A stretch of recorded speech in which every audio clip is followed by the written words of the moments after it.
देखिए हर खबर यहीं पर, सब्सक्राइब कीजिए TV9 भारतवर्ष।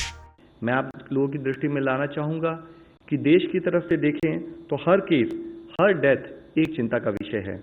और उसी समय में लेकिन अगर हम देखें तो हमारे यहाँ पर केसेस हैं करीब 80% अगर हमारे केसेस रिकवर हो रहे हैं और 20% केसेस में डेथ अगर जैसे रिपोर्ट हुई है, तो ये दूसरे देशों से अगर कंपेयर करें तो शायद हम कुछ बेहतर कर रहे हैं और हमें इसे और बेहतर करने की हमें एफर्ट करना है कि हम अपना ट्रीटमेंट और केयर फर्दर इंप्रूव करते रहें ताकि हम इस रेशियो में फर्दर इंप्रूवमेंट ला सकें। साथ ही 5 lakh rapid antibody test kits सभी राज्यों और जिलों में जहां पर भी हाई केस बर्डन नोट किया गया था वहां वितरित किए जा रही हैं। कल एम्स ने भी कोविड-19 से संबंधित मैकेनिकल वेंटिलेशन मैनेजमेंट पर फिजिशियंस की एक ऑनलाइन ट्रेनिंग को ऑर्गेनाइज किया था। आज माननीय ग्रुप ऑफ मिनिस्टर्स जो हमारे माननीय हेल्थ मंत्री की अध्यक्षता में, उसमें फर्दर रोड मैप लॉकडाउन और एक्सटेंडेड लॉकडाउन की स्थिति में हमारा क्या डायरेक्शन होना चाहिए उस पर एक विस्तृत चर्चा हुई। उसमें मुख्यतः diagnosis, vaccine, drugs, hospital equipment accessories और जनरल वेलनेस से निपटने के लिए साइंस एंड टेक इंस्टीट्यूट जो हैं उनके एफर्ट्स का रिव्यू किया गया। हमारे को यह लड़ाई हर फ्रंटियर पर लड़नी है और फील्ड पर लड़ाई लड़ते हुए एक हमारा फ्रंटियर है साइंस एंड टेक, जिसके द्वारा हमें इस लड़ाई को आखिर में जीतना पड़ेगा।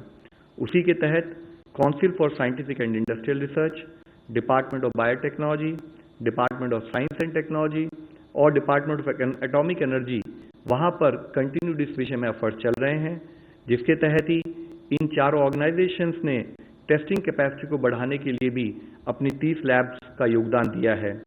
हमारे एफर्ट्स प्राइमरीली फोकस्ड हैं न्यू रैपिड और एक्यूरेट डायग्नोस्टिक किट्स बनाने में, जो कि अपना रिजल्ट 30 मिनट में दे सकें। साथ ही इनोवेटिव पूलिंग स्ट्रैटेजीज बनाने में, ताकि हम लिमिटेड टेस्ट होते हुए भी अगर उसको और एक्सपैंड करना चाहें, larger number of people cover करना चाहें, उसके लिए काम कर सकें। इसके साथ ही इंडिजिनस सिंथेसिस जो क्रिटिकल कंपोनेंट्स हैं हमारे को डोमेस्टिकेट प्रोडक्शन के लिए, उसको हम कैसे बढ़ाएं, उस पर एफर्ट्स हो रहे हैं। साथ ही वायरल सीक्वेंसिंग, जिसके द्वारा हम एपिडेमियोलॉजी और पोटेंशियली इंपॉर्टेंट म्यूटेशन को आइडेंटिफाई कर सकें, उस पर काम चल रहा है।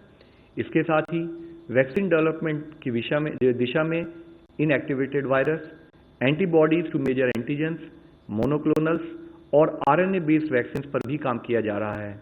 भारत ग्लोबल पार्टनर्स के साथ काम कर रहा है ताकि हम ये सुनिश्चित कर सकें कि हमारी इफेक्टिव वैक्सीन डेवलप की जाए और हम जल्द से जल्द उसको पब्लिक को मुहैया करा सकें। यह एक टाइम कंज्यूमिंग एफर्ट्स है, लेकिन हमारे सारे एक्शंस इस पर फोकस्ड हैं कि कैसे हम इस प्रोसेस को स्पीड अप करें। इसी के तहत रिकॉम्बिनेंट BCG और माइकोबैक्टीरियम इंडिकस स्ट्रेन जैसे इम्यून बूस्टिंग वैक्सीन पर भी काम हो रहा है। कॉन्वलेसेंट प्लाज्मा थेरेपी पर भी कुछ साइट्स पर काम चल रहा है। DBT ने इसके साथ ही लार्ज स्केल एफर्ट्स लिए हैं कि कैसे ह्यूमन मोनोक्लोनल एंटीबॉडीज फॉर कोविड-19 पर काम करें। इसके साथ ही एक और विषय बहुत मुख्य है, वह है कि हम इफेक्टिव ड्रग्स पर भी कुछ काम करें। हमारे सामने वर्तमान में कई पोटेंशियल ड्रग्स हैं, जिसमें से कोई भी अभी फुली प्रूवन नहीं है और उनमें से कोई भी अगर इंडिया में नहीं बनती है तो उस पर भी हमें एफर्ट करने की जरूरत है। इसी समय में जब ये अनसर्टेनिटी है तो हमारा एफर्ट है कि इंडिया इस drugs manufacturing, drugs multi process में काम करे। एक मल्टी प्रोंग रणनीति के तहत हम काम कर रहे हैं, जिसमें कि इम्यून सिस्टम को बूस्ट करने में भारत की जो ट्रेडिशनल नॉलेज है उसका भी ध्यान रखा जा रहा है। Bharat already world health organisation के साथ सॉलिडिटी ट्रायल में एक पार्टिसिपेंट है। परवाह देश की, सोमवार से शुक्रवार रात 10 बजे TV9 भारतवर्ष पर।